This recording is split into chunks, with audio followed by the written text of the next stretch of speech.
চিৎকার দিয়ে বলে উঠলেন, ইয়া রাসূলুল্লাহ, ইয়া হাবিবাল্লাহ, নবীজি, আমার সন্তানকে আগুনের মধ্যে জ্বালাবেন, আমি সহ্য করব না, আমি মেনে নিতে পারি না। এবার নবী বললেন, আমার মা, শুনো, আমার আল্লাহ আগুন করার চাইতে আরো ভয়ঙ্কর, এর চাইতে আরো বেশি বড় জাহান্নামের আগুন, সেটা তুমি থেকে বলবে।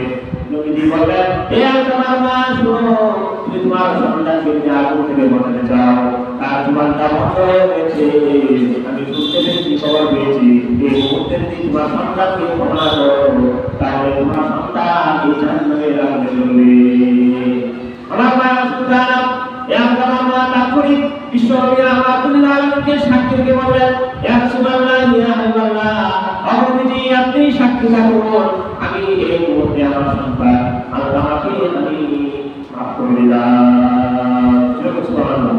আল্লাহ তাআলা বলেন, ওয়াসাইনাল ইনসানা বিওয়ালিদাইহি ইহসানা।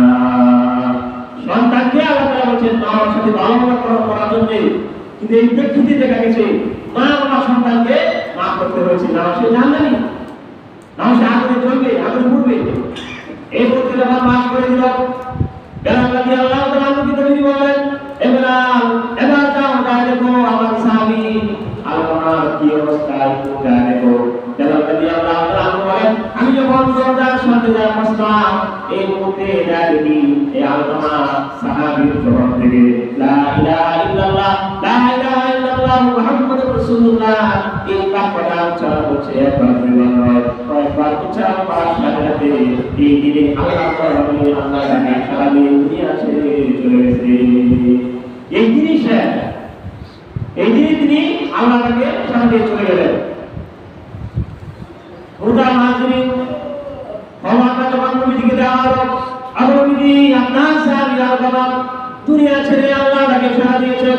নবীজি তাড়াতাড়ি চলে গেলেন মা বাবার বাড়িতে, কাপড় দাপন শেষ করার পরে, গোসল দেওয়ার পরে জানাজার নামাজ পড়াইলেন। জানাজার নামাজ পড়ায় নবীজি নিজের পিছনে পিছনে যায়, লাশের পিছনে পিছনে যায়, তারপরে কবরের মধ্যে রাখিয়া সকল সাহাবীদেরকে একত্রিত করলেন। নবীজি কবরের পাশে দাঁড়ায়া সকল সাহাবীকে বললেন, ও আনসার সাহাবী, ও মুহাজির সাহাবী, অর্থাৎ মক্কা মদিনার সাহাবীরা, ভালো করে শুনে রাখো, যদি কোনো ব্যক্তি, যে ব্যক্তি মা বাবার চেয়ে স্ত্রীকে বেশি সম্মান করবেন, স্ত্রীর কারণে যদি মা বাবাকে কেউ কষ্ট দিয়ে থাকো, তাহলে কিয়ামতের কঠিন ময়দানে আল্লাহ তাআলা তোমার কোনো নেক আমল, নামাজ, রোজা, হজ, যাকাত, দান, সদকা কোনো কিছুই আল্লাহ তাআলা কবরে হবে না। তার কারণ কি আল্লাহ বলেন, ওয়াসাইনাল ইনসানা বিওয়ালিদাইহি ইহসানা, মাতা-পিতার সাথে তোমরা ভালো ব্যবহার করো। নামাজ পড়ার কথা যেমন বলছেন, রোজা রাখার কথা যেভাবে আল্লাহ তাআলা বলছেন, সেভাবে মা বাবার সেবা করার জন্য একইভাবে বলছেন। এটা কোরআনের আয়াত, সূরাতুল আহকামে 15 নম্বর আয়াতে আল্লাহ তাআলা বলেন। তার কারণ কি, হামালাতুল মুহু কুরহা ওয়া তাহুরহা, সেই মা বাবা তোমাকে গর্ভধারণ করেছে কষ্ট করে, প্রসব করেছে কষ্ট করে, দুধ পান করাচ্ছে কষ্ট করে। এই জন্য আল্লাহ পাক রব্বুল আলামিন বলেন, ওয়া কুর রাব্বিরহামহুমা কামা রাব্বায়ানি সগীরা।